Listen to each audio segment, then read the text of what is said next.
কাজের এত চাপ, মাথায় এত টেনশন নিয়ে কোনো কিছু ভালো লাগে বলেন তো? এই যে দেখেন মোবাইলটার ক্যামেরাটা কি হয়েছে, মোবাইলের স্ট্যান্ডটা যেটা আছে সেটা দিয়ে আমি ভিডিও করি, সেই মোবাইলের ক্যামেরার স্ট্যান্ডটা ভেঙে গেছে, ঠ্যাং একটা ভেঙে গেছে, সেজন্য মোবাইলের ক্যামেরাটা এক সাইড হয়ে গেছে, ভালোভাবে ভিডিও ভালোভাবে করতে পারি না। হ্যালো এভরিওয়ান, কী অবস্থা? আশা করি সবাই ভালো আছেন, আমিও ভালো আছি। আজকে আমি পোয়া মাছ দিয়ে টমেটো দিয়ে ভুনা করবে সেটাই আপনাদের সাথে শেয়ার করব কীভাবে আমি রান্না করি। তো প্রথমে চুলাটা জ্বালিয়ে কড়াইটা বসে নিচে নিয়ে পরিমাণ মতো পেঁয়াজ কুচি তেল দিয়ে ভালো করে পেঁয়াজটা ব্রাউন করে ভেজে নিয়েছি। নিয়ে এখানে দুটা টমেটো দিয়ে আজকে ভুনা করব, যেহেতু সকালে শর্টকাট সময় কোনো সময় থাকে না, যা পারি যেভাবে করার চেষ্টা করি। রাত্রে তো একটুকু কারেন্টের জন্য ঘুম হয় না ঠিক মতো, এত জ্বালা আমাদের ঢাকার সাভারের দিকে। আপনাদের কোন কোন এলাকায় কারেন্ট এত জ্বালায় অবশ্যই কমেন্টস করে জানাবেন। আমাদের এখানে তো ইদানিং এত কারেন্টের জ্বালায় কোনো বলার ভাষা নেই।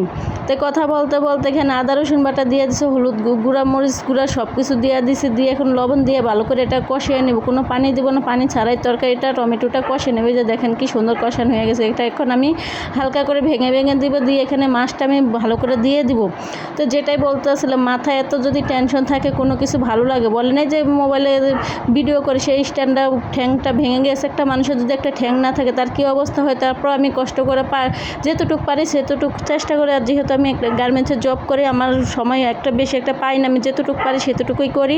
তো এই যে মাছগুলো দিয়ে দিয়েছি, দিয়ে এখন ভালো করে একটু কষে নেব, পরে একটু হালকা পরিমাণ ঝোল দেবো, যেহেতু এটা কোনো ঝোল রাখবো না, মাখা করব, সেজন্য অল্প পরিমাণে ঝোল দেবো, দিয়ে এই ঝোলের মধ্যে তরকারিটা রান্না করে ফেলাবো। আমি একটা মানুষ, একটা মাথা যদি এত টেনশন থাকে কোনো কিছু হয় বলেন তো? ঘরের টেনশন, বাইরের টেনশন, আর যে মেয়ের একটা সংসার ভেঙে যায়, তার জীবনে যে কি হয়ে যায়, ঝড় তুফান হয়ে যায়, সে তার শুধু একমাত্র সে মেয়েটাই জানে। তো এখন কথা বলতে বলতে তরকারিটা ফাইনাল হয়ে গেছে। যে ধনেপাতাটা দিয়ে দিচ্ছে, অনেকদিন পরে ধনেপাতা আনছি, ধনেপাতাটা অনেকদিন ধরে খেতে মন চায়, পাই না, আজকে কালকে পেয়েছি, পরে নিয়ে আসছি 10 টাকা দিয়ে একাটি দিয়ে। এই যে এখন ধনেপাতা দিয়ে মাছটা এভাবেই রান্না করে অফিসে নিয়ে যাবো, চালু শর্টকাটভাবে রান্না সেরে ফেলালাম।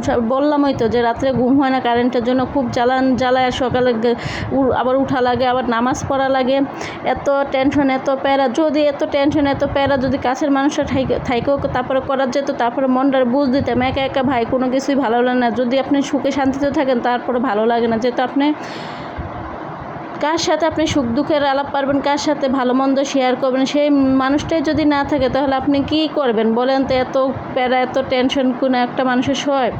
তো কথা বলতে বলতে তরকারিটা ফাইনালি হয়ে গেছে। আর আমার কথার মাঝে যদি কোনো ভুল ত্রুটি হয় অবশ্যই ক্ষমা দৃষ্টিতে দেখবেন, যেহেতু আমি কথা গুছিয়ে বলতে হয় না, এদিকের থেকে একটু বলি ওদিকের থেকে একটু বলি, এই জন্য আমার মোবাইলে আমার ভিডিওতে অত ভিউজও আসে না, আমার ফলোয়ার্স আস্তে আস্তে কমে যাচ্ছে। সবাই একটু আমাকে সাপোর্ট করবেন, দয়া করে আপনাদের সাপোর্টে একটু আমি নিজেকে একটু প্রতিষ্ঠিত দাঁড়াতে পারবো। গার্মেন্টস জীবন চাকরিটা আর ভালো লাগে না। আজকে ভিডিওটা এই পর্যন্তই। আল্লাহ হাফেজ।